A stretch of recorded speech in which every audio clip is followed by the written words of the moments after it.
Everyone thinks the orca has the best life in the ocean, top predator, intelligent, powerful, beautiful, absolutely nothing in the ocean can touch it. They are completely wrong. Welcome to Animal Science Hub. This is why it sucks to be born as an orca. Let's start with something that nobody ever talks about. The orca is not actually a whale. It is the largest member of the dolphin family. The very same family as the bottlenose dolphin you see doing tricks at aquariums. The name killer whale was given by ancient sailors who watched them hunt from their ships. What those sailors actually said was whale killer somewhere along the way. The words got flipped, and now the most powerful predator in the entire ocean spends eternity being misidentified. Not a whale, never was, just the largest dolphin that ever lived. That is the least of its problems, because here is where things start to get genuinely dark. Orcas are deeply familial creatures, more familial than almost any other animal on this planet. Resident killer whale offspring stay with their mothers for their entire lives, not until adulthood, not until they find a mate, not until they feel ready. Their entire lives, from the moment they are born until the moment one of them dies, mother and child remain together. They form what scientists call a matriline, a family group so tightly bonded that separating them is essentially impossible without catastrophic consequences. And this sounds beautiful, it truly does, until you understand what it actually means, because here is the reality. A full-grown adult male orca 6 meters long, 6 tons of pure muscle and predatory power, the most feared hunter in the ocean. That animal still follows his mother everywhere he goes. He still depends on her, he still needs her. And when she dies, which she will, something happens that marine biologists have documented and still struggle to fully explain. Adult sons die not slowly, not eventually. Within months of losing their mother, adult male orcas frequently deteriorate and die. An animal that nothing in the ocean can challenge. Completely undone by grief, 6 tons of apex predator, destroyed by the loss of his mother. Now let me tell you about Tahlequah. In 2018, a southern resident orca named Tahlequah made headlines across the entire world. Her newborn calf died. And rather than let go, Tahlequah carried her deceased newborn on her forehead. She traveled with her baby draped across her head, or held gingerly and impossibly gently in her mouth for 17 days, across nearly 1,000 miles of open ocean. Scientists followed her the entire time. Research vessels tracked her route. Marine biologists watched through binoculars in complete silence as she refused to accept what had happened. Notebooks open, nobody writing, just watching. She traveled nearly 1,000 miles for 17 days with a baby that was never going to wake up. And then in January of 2025, another calf died. Tahlequah repeated the ritual, the same mother, the same grief, the second time. Let that sit for a moment. Now let's talk about what is actually killing them, because the grief is only part of the story. The July 2025 population census counted only 74 whales in the entire southern resident killer whale population. 74, not 74,000, not 7,400, 74. The entire population of one of the most recognizable animals on the face of this earth. One of the most intelligent, one of the most studied. And there are 74 of them left in the world, and they are starving.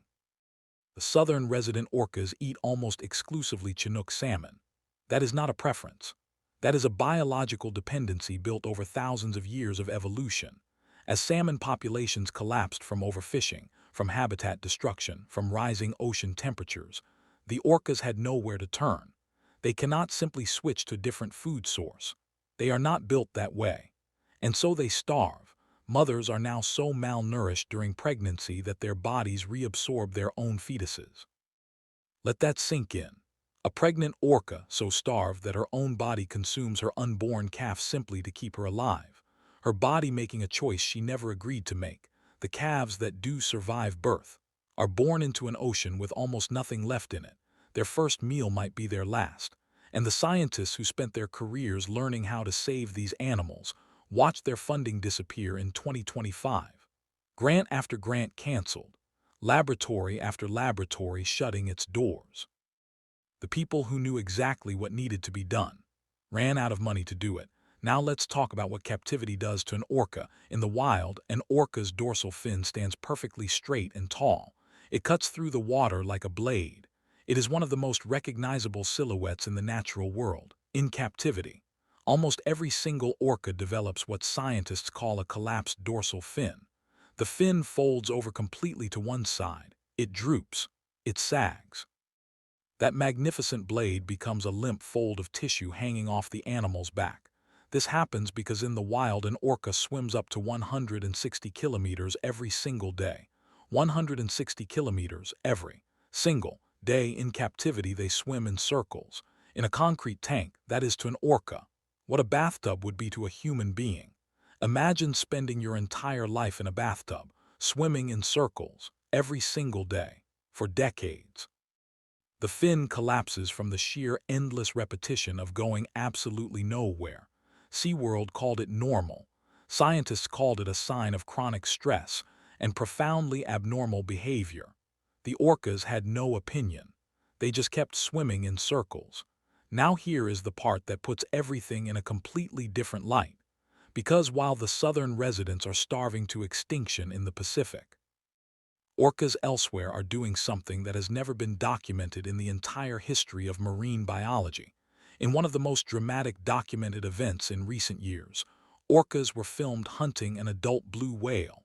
The blue whale, the largest animal to have ever existed on this planet. In all of Earth's history, nothing has ever been bigger.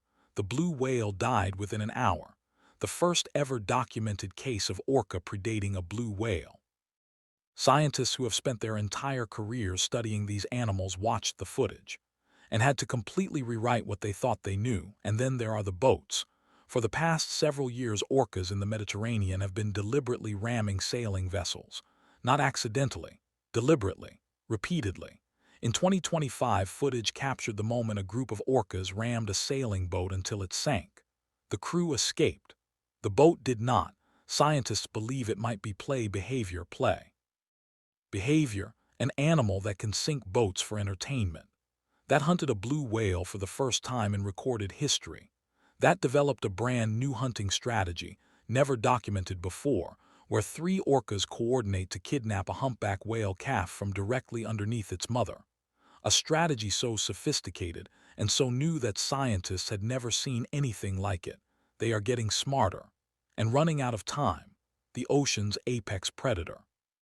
Emotionally complex enough to carry its dead child for 1,000 miles rather than let go. Intelligent enough to develop new hunting strategies in real time that science has never seen. Powerful enough to sink boats for fun and hunt the largest animal that has ever lived. And there are 74 of them left. 74. Still think the orca has the best life in the ocean. Subscribe to Animal Science Hub. We decode the animal kingdom every single day. And if this one hit differently than you expected, drop it in the comments. I read every single one. See you tomorrow.